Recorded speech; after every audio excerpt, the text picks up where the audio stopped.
Good evening.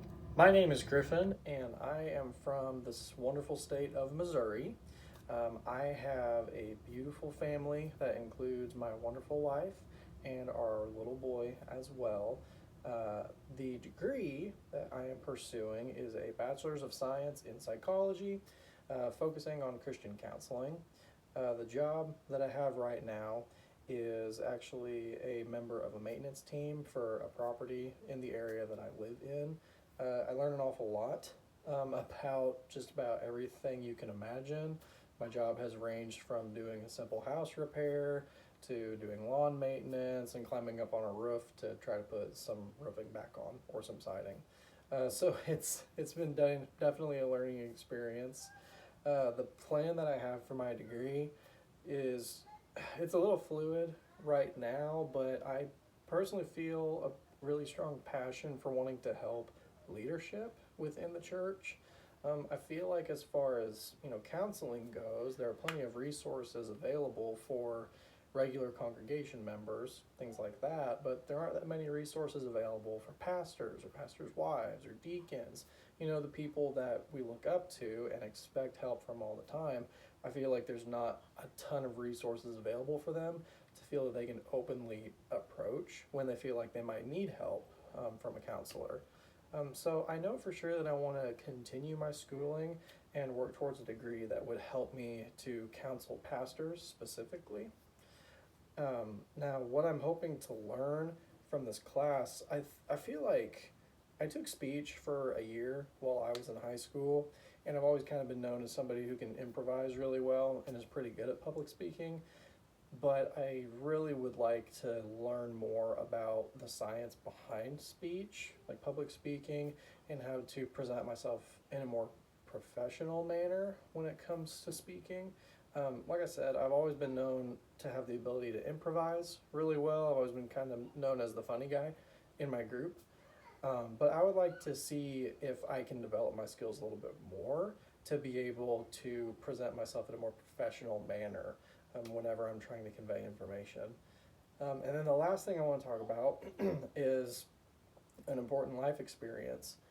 And the life experience that I have chose is the one that I believe has truly led me to who I am today. Just very brief setup to this life experience. My entire life, I was a runner. Even when I was a little kid, I would always ask my mom if I could run just to burn time while she was running her errand or whatever. Um, so I was a runner my whole life, and I loved it. When I was in high school, I suffered an injury that I didn't really know about. I had a fracture in my leg that occurred while I was at summer camp. I didn't know it was a fracture. I'm a pretty tough guy, and I'm really stubborn too. So that kind of led to me continuing to run, and I was in two sports. I was in cross country and track, so I didn't really have an off season either. Um, so that injury got worse and worse and worse.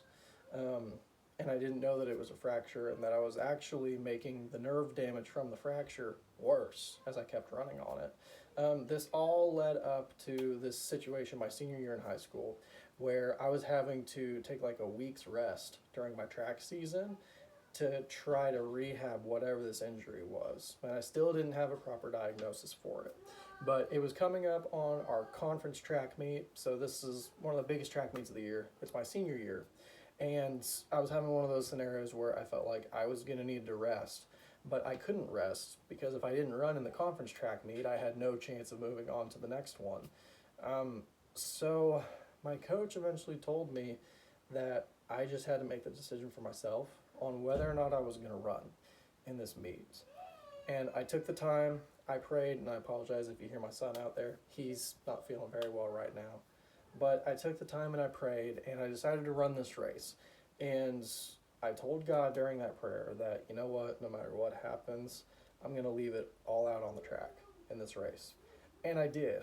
I ran my last race that I ever ran. It was the Open 800, and I got third place behind the two best runners in our district in that race. And I could have gotten second. Honestly, if I'd ran just a little bit smarter, I would have gotten second. But I kind of burned myself out on the first lap.